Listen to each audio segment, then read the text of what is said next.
দীর্ঘদিন ধরে বামকর্মী দয়াল হরি দেবনাথ তার ব্যক্তিগত সামাজিক মাধ্যমে শাসক দলের বিভিন্ন বিধায়ক থেকে শুরু করে মন্ত্রী এবং অন্যান্য বিজেপির স্থানীয় নেতৃত্বদের বিরুদ্ধে বিভিন্ন ভাষায় লেখালেখি করে চলছিল।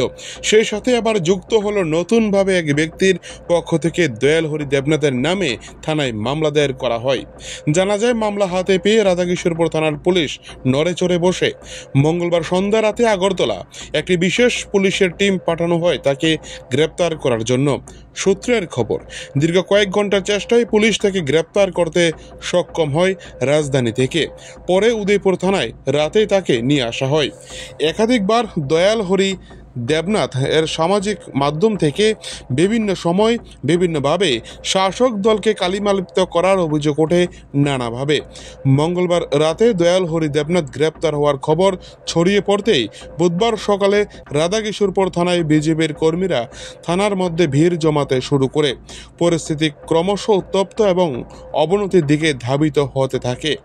রাধাকিশোরপুর থানার ওসি বাবুল দাস উত্তপ্তের পরিস্থিতি আজ করতে পেরে কোনো ধরনের ঝুঁকি নিতে তিনি রাজি হননি।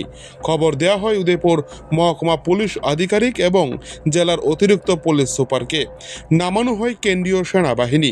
গোটা উদয়পুর থানা এবং শহরের রাজপথকে কেন্দ্রীয় সেনাবাহিনী এবং স্থানীয় পুলিশ দিয়ে করা নিরাপত্তা বলয় তৈরি করা হয়। পরে থানা থেকে প্রিজন ভ্যানে করে উদয়পুর জেলা দায়রা আদালতে পুলিশ তাকে নিয়ে যায় আদালতে সোপর্দ করার জন্য। থানা থেকে বের করার সময় উত্তেজনা বেড়ে ওঠে থানার মধ্যে। শাসক দলের কর্মীরা স্লোগান এবং ধ্বনি দিতে শুরু করে। অতিরিক্ত পুলিশ সুপার জানায়, পুলিশের পক্ষ থেকে 5 দিনের পুলিশ রিমান্ডের দাবি জানানো হয়েছে মাননীয় আদালতের কাছে। এদিন দয়াল হরি দেবনাথকে গ্রেপ্তারের ঘটনায় যেভাবে উত্তপ্ত হয় উদয়পুরের রাজনৈতিক পরিবেশ, তাতে করে রাজনৈতিক মহলে অভিমত উত্তেজনার পরিবেশ আগামী দিনেও আরও বাড়তে পারে বলে মনে করা হচ্ছে। Bureau report, TV 100 Bangla.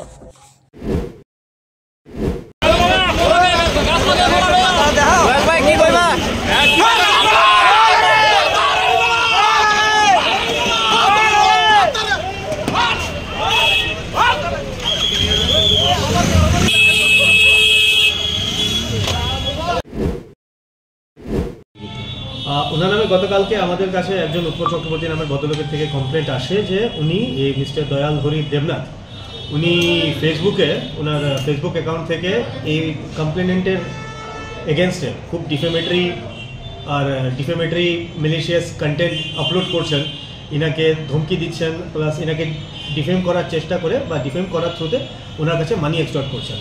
তো ওনাকে এত প্রেশার দেওয়া হয়েছে, যেটা অ্যালিগেশন আছে এফআইআরে, যে ওনাকে প্রেশার দেওয়া হচ্ছে, আর প্রেশারের থ্রুতে উনি ওনাকে বাধ্য হয়ে 50,000 রুপিস ট্রানজ্যাক্ট করেছেন। আজকে আমরা ব্যাঙ্ক ট্রানজ্যাকশন চেক করেছি এসবিআই থেকে, আমরা যে কমপ্লেনেন্ট আছে মিস্টার চক্রবর্তী ওনার আমরা ব্যাঙ্ক অ্যাকাউন্ট ডিটেলসটা নিয়েছি। এখানে দেখা গেছে একটা পার্টিকুলার ডেটে 50,000 ট্রানজ্যাকশন আছে অ্যাজ ক্লেম। এখন এই কমপ্লেনেন্টের বেসিসে এই দয়াল হরি দেবনাথকে কালকে আগরতলা থেকে ওসি প্লাস কেসের আইও অ্যারেস্ট করেছেন। এখন ওনাকে কোর্টে ফরওয়ার্ড করা হয়েছে। কোন কোন সেকশন? এক্সটর্শনের কেস আছে, এক্সটর্শনের সেকশন আছে,